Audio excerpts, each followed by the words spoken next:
Assalamualaikum warahmatullahi wabarakatuh. Kita kembali lagi dalam modul yang ke-10. Tajuk modul yang ke-10 ni pula dia adalah rahsia paradigma. Okey, apa tu rahsia paradigma?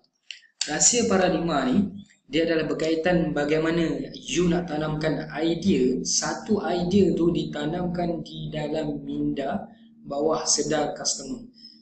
Idea ataupun brand apa saja yang you nak customer tu bertindak. Contoh, kalau you nak customer tu membeli barang anda tanpa anda sendiri perlu menjual. Okey? Jadi maksud dia you menjual tanpa menjual. Okey? Dia macam ni. Simple. Kalau you sendiri yang push customer tu untuk beli barang tu, customer sebenarnya semua orang suka membeli barang, tetapi dia orang tak suka dijual. Okey, bermaksud dia orang tak suka dipaksa ke disuruh beli, tak suka, tapi dia orang akan beli disebabkan dia orang yang nak. Bagaimana nak pastikan benda tu adalah idea dia orang yang nak beli barang anda ni? Itu adalah dengan cara rahsia paradigma ni. Bagaimana you nak tanamkan minda dalam minda bawah sedar dia orang yang produk ni dia orang kena beli. Barang anda ni, servis anda ni kena beli daripada anda. Okey, itu dia cara dia. Rahsia paradigma. Jadi kita teruskan bagaimana cara nak buat benda ni. Oops, sorry. Okey.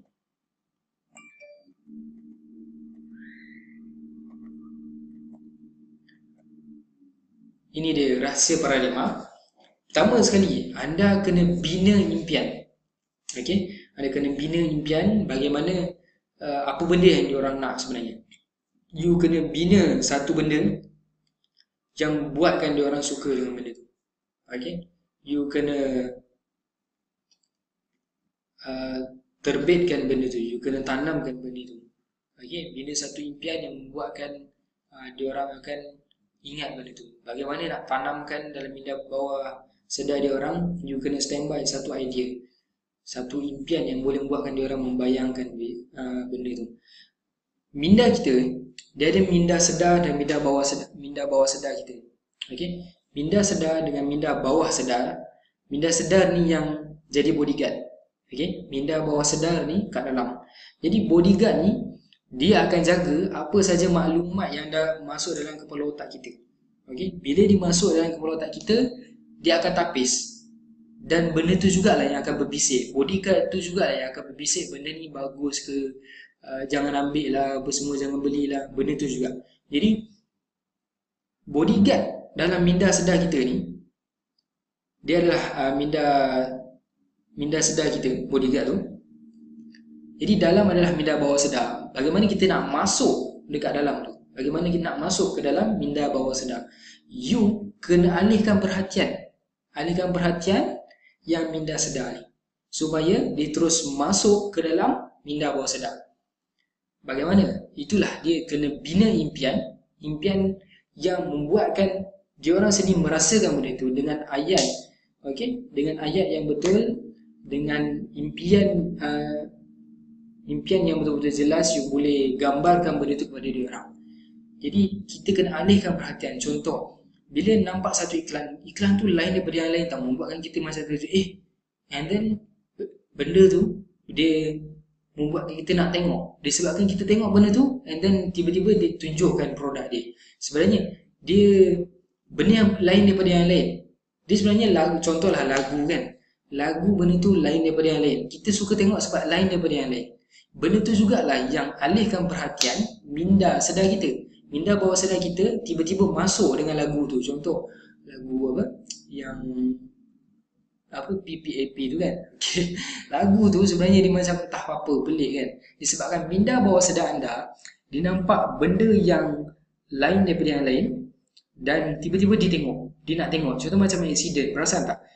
Kalau accident tu dekat Malaysia ni berlaku dekat sebelah sana, okay, seberang sana, tapi dekat sini yang jam. Kenapa? Sebab minda sedar kita dah tengok kat sana, dia nampak, dia dah teralih perhatian. Tapi apa benda yang berlaku ialah dia nampak kejadian tu, dia masuk dalam minda bawah sedar kita. Jadi orang akan nampak, wah, okey, berlaku kematian dekat tempat tu, so tempatnya bahaya. Itu yang akan tertanam dalam minda bawah sedar semua rakyat Malaysia. Dan kenapa juga setiap kali aksiden mesti dekat belah sini yang akan jam. Kenapa? Sebab ketika keadaan tu berlaku, okey, you kena fahamkan benda ni betul-betul. Kenapa benda ni berlaku?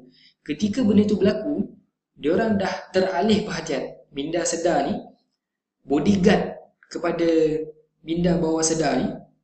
Let's say lah bodyguard and then rumah. Rumah tu adalah bawah sedar, subconscious mind anda, paradigma anda, and anda punya minda sedar adalah bodyguard. Okay, bodyguard anda ni dah distracted, dah teralih perhatian disebabkan tengok insiden. Jadi semua maklumat yang kita nampak, yang kita dengar, dan apa benda yang berlaku dekat badan kita pun, dia akan tertanam. Dia macam satu buah, dia akan tertanam. Kalau aksiden macam tu dekat tempat lain berlaku, bayangkan bukan you seorang saja dekat tempat tu. Ada banyak lagi driver-driver lain, motor ke kereta yang ada dekat tempat yang sama. Jadi dia akan jadi macam tu juga. Kalau you sendiri pergi kerja, balik kerja tempat yang sama, and then benda tu berlaku sama juga disebabkan orang yang sama yang selalu jalan dekat tempat tu. You sendiri gunakan jalan tu selalu. Kalau aksiden dekat tempat tu juga, okey, area jalan tu juga, highway tu juga yang ada aksiden, tak kira bukan tempat sama ke apa, tetapi benda tu akan berlaku disebabkan apa? Benih kejadian aksiden yang seberang sana, and then tiba-tiba badan kita, otak kita, mata kita akan tiba-tiba terikut dengan keadaan yang sama yang dah rekod dalam minda bawah sedar kita. Jadi itulah yang akan berlaku dalam minda bawah sedar kita, rumah. Okay? Jadi bagaimana kita nak buat? Itu sebabnya you kena standby, bina impian. You kena standby apa benda yang you nak tanamkan dekat dalam minda bawah sedar dia orang. You punya produk ataupun you punya service. And then you kena akui kegagalan ni. Kegagalan kepada diri customer. Kegagalan dia, bagaimana dia gagal, and then lepaskan ketakutan. Ketakutan ni contoh macam kematian. Orang takut aksiden tu kan, orang takut aksiden dekat tempat macam tu, jadi macam tu orang takut. Tapi benda tu bila dah tertanam dalam minda bawah sedar, badan kita akan terikut, dan secara tidak langsung dia macam tiba-tiba akan terikut dan takut, dan kadang-kadang bila drive tu macam terikut-ikut. Benda tu boleh jadi aksiden.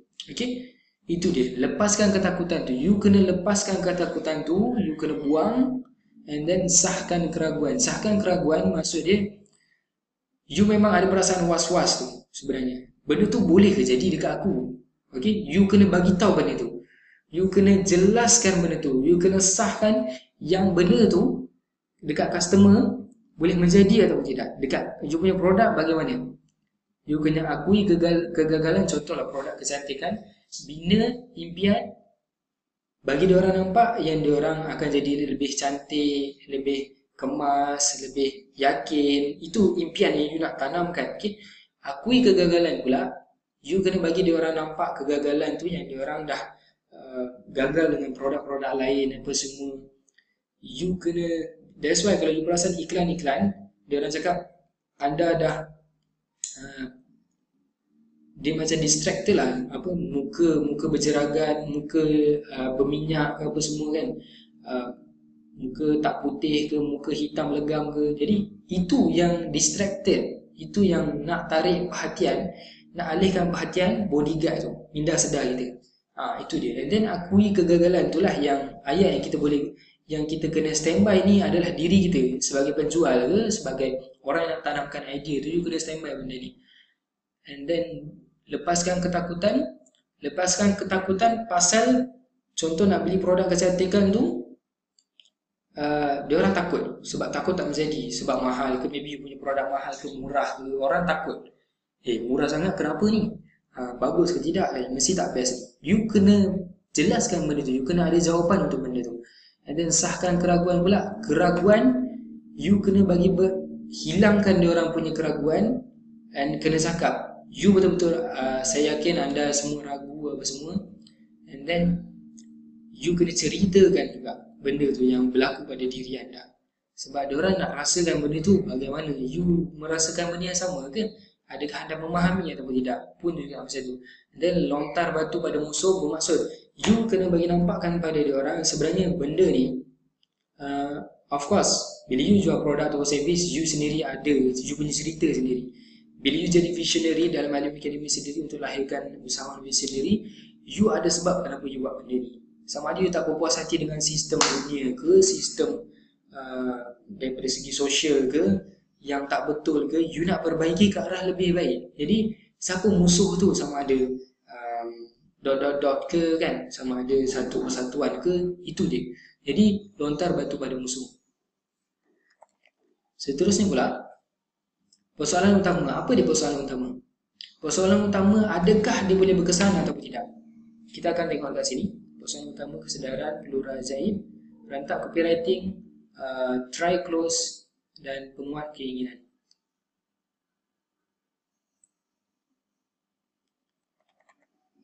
Jadi paling sedar produk, sedar penyelesaian, sedar masalah dan tidak menyedari. Itu dia. Okey, jadi kita tengok one by one. Sekejap. Panas, warm hingga sejuk. Kita akan tengok setiap satu soalan ni. Jadi bila you buat rahsia paradigma ni, you nak gunakan teknik ni, setiap minda manusia ni dia ada jenis berlainan. Apa benda yang dalam fikiran dia orang, sama ada pasal produk atau servis tu, dia orang dah sedar pasal benda tu, dia dah tahu benda tu bagus. Okay? Tinggal you nak hit saja. Itu saja. Kenapa? Sebab minda bawah sedar dia orang. You nak hit macam tu. Sedar produk, dia tahu produk, tapi dia tak tahu maybe dia punya benefit ke apa. Itu sedar produk. Dan ada lagi sedar penyelesaian. Dia tahu penyelesaian dia adalah kandungan dalam produk tu apa dia. Jadi dia tahu dalam produk ni ada kandungan benda ni. So benda ni, produk ni boleh juga selesaikan masalah aku. Servis ni boleh selesaikan masalah aku. Sebab penyelesaian dia kena gunakan macam ni. Okay? Sedar masalah, dia tahu dia ada masalah, tapi dia tak tahu apa benda dia perlu buat. Dia tahu dia ada masalah, itu saja. And then last kali, tidak menyedari. Tidak menyedari bermaksud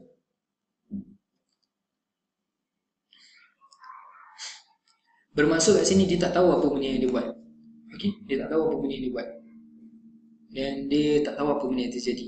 Persoalan utama. So, apa benda yang nak isikan kat sini? You kena cari solution. You kena tuliskan kat sini apa nak dibuat dengan setiap satu persoalan ni. Orang yang paling sedar bagaimana you nak hit dengan gunakan ayat apa. Sedar produk ni gunakan.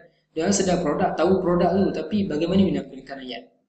You kena bina ayat tu macam mana. You nak convert dia orang kepada sales. You nak jadikan dia orang customer. Okay?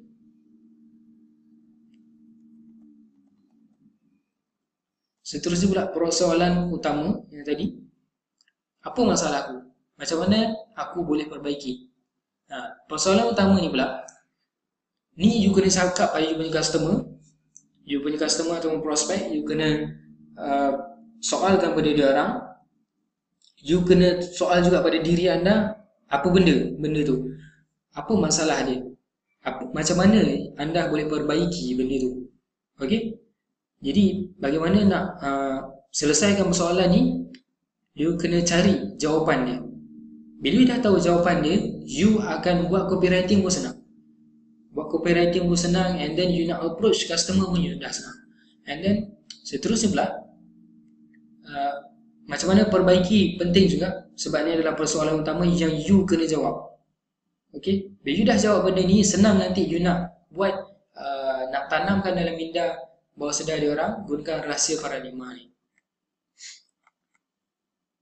Peluru ajaib, poin utama. Apa dia? Poin utama yang you nak buat pada customer tu. Sama ada yang you nak tekankan kepada dia orang, gandakan dia orang punya sales ke, sama ada you ni adalah contohlah cara dapatkan klien dengan senang ke. Jadi benda tu yang you nak bagi tahu kepada dia orang, sama ada dia orang nak selesaikan masalah kulit dia orang ke, masalah kesihatan dia orang ke, poin utama apa yang you nak sampaikan. peluru ajaib. You nak sampaikan benda tu. Okay. Contoh macam kalau you adalah business owner, bagaimana nak gandakan sales anda. Jadi itu yang nak digunakan ayat tu. Cara dapatkan klien dengan senang. Peluru ajaib. Poin utama, sebab benda tu juga yang hit diorang punya hot button. Peluru ajaib ni juga yang kena dengan you punya dream customer. Bukan dream klien lagi, dia adalah dream customer. Jadi you kena jelaskan benda ni. Setiap kali daripada modul 1 sehingga sekarang, saya sebutkan pasal apa benda yang perlu anda faham tentang you punya customer untuk convert jadi sales. Okay. Jadi soalan seterusnya, rentak copywriting. Rentak copywriting ni, you kena tahu, anda dah, contoh macam kat sini, anda dah rasa tak, anda akan rasa, sekarang nilai subscriber saya RM2. Okay, saya cakap macam ni, anda dah rasa tak? Anda akan rasa, sekarang nilai subscriber saya RM2 setiap satu. Masuk akal tak? Okay, ini adalah contoh yang saya berikan. Rentak copywriting, perjalanan bila you sebut you punya ayat copywriting, dia kena laju je, smooth dan dia buatkan macam orang takkan rasa macam, kalau you buat copywriting yang seketul banyak macam tu, okay, orang akan rasa macam banyaknya susah nak baca. That's why orang selalu scroll ke bawah. Okay, that's why you sendiri kena susun ayat copywriting tu dengan cara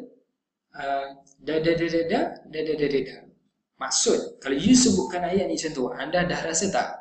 Anda akan rasa, sekarang nilai subscriber saya RM2 setiap satu. Masuk akal tak? Nampak?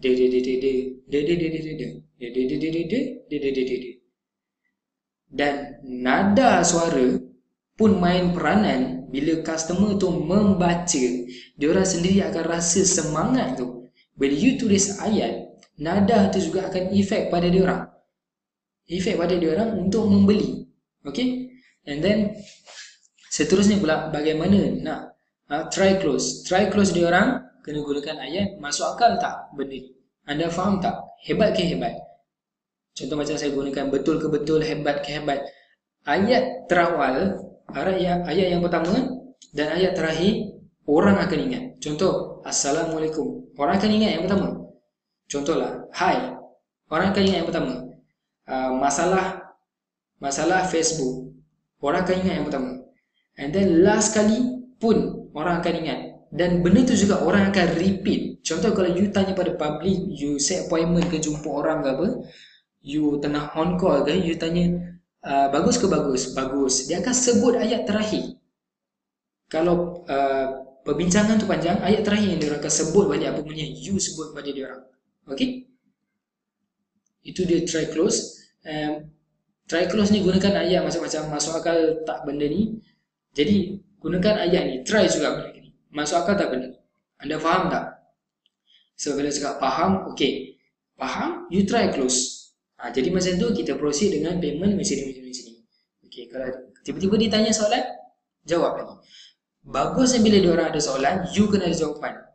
Objection yang banyak bermaksud dia lebih banyak untuk dekat dengan close.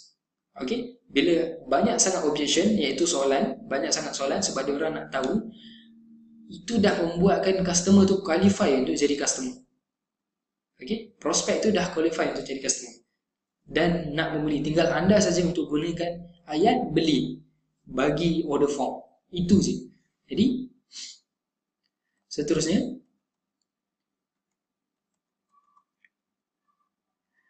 penguat keinginan. Penguat keinginan pula, you kena kuatkan apa benda yang diorang nak tu, sama ada servis ataupun produk, you kena kuatkan.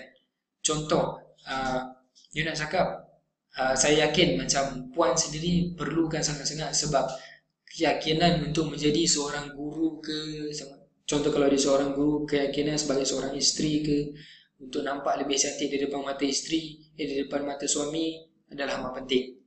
Keyakinan untuk menjadi seorang guru, mengajar di depan dan untuk berjumpa dengan rakan seangkatan guru yang lain adalah amat penting. Contoh macam tu. Jadi penguat keinginan tu, you kena tingkatkan keinginan benda tu. And then saya akan sebutkan juga benda ni dalam rahsia paradigma, you kena tahu bezanya entrepreneur dengan orang biasa, usahawan dengan orang biasa. Sekejap, saya ada tuliskan ke tidak dalam ni. Okey, penguat keinginan. Kita sebutkan kat sini. Seorang usahawan, dia akan menuju ke arah keseronokan, ke arah apa benda yang dia orang nak. Dia toward pleasure. Toward pleasure ni bermaksud dia, semua usahawan dia nak menuju kepada benda yang lebih senang. Contoh, nak dapatkan income 10,000, bagaimana nak close sale banyak. Itu usahawan senang akan ambil benda tu. Contoh macam anda sendiri usahawan, anda akan ambil benda tu. 90% adalah usahawan. 10% adalah usahawan, 90% adalah orang biasa. Jadi you kena gunakan ayat tu betul. Bila you nak bercakap, you nak gunakan copywriting, penguat keinginan ni, ini adalah untuk customer. Ini adalah untuk customer. Sama ada you gunakan ke arah keseronokan ataupun jauh daripada kesusahan. Kalau customer biasa, dia orang bukan usahawan. Kalau you buat produk ataupun servis yang you nak jual pada customer sahaja, dia orang bukan usahawan. Dan you pasti you punya customer ni, prospek you ni adalah bukan usahawan. Kalau dia usahawan, you kena gunakan ayat copywriting ke arah keseronokan, kebaikan, keinginan. Okey. Kalau dia orang just customer biasa, orang biasa, you kena tunjukkan kepada dia orang bagaimana dia orang nak elakkan daripada keburukan. Contoh nak elakkan daripada rugi, you kena menyimpan ke apa semua kan. You nak elakkan daripada kesakitan, daripada inflasi kewangan. Itu adalah orang biasa. Bagaimana nak elakkan dipinggirkan oleh kawan lain, itu adalah kesusahan. Sama ada kesusahan daripada segi kesihatan, daripada segi ke self development, ataupun daripada segi keyakinan diri. Okey? Ataupun daripada segi agama. Jadi benda tu you kena faham ke arah keseronokan ataupun jauhkan daripada kesusahan. Jadi you kena bezakan, you kena tahu you punya customer. Okey? Jadi itu saja. Dekat sini saya sarankan anda untuk print out benda ni juga, untuk print out and then tuliskan pasal apa yang saya sebutkan tadi supaya boleh tahu copywriting apa yang nak gunakan. Jadi kita jumpa lagi dalam modul yang seterusnya. Okey, assalamualaikum.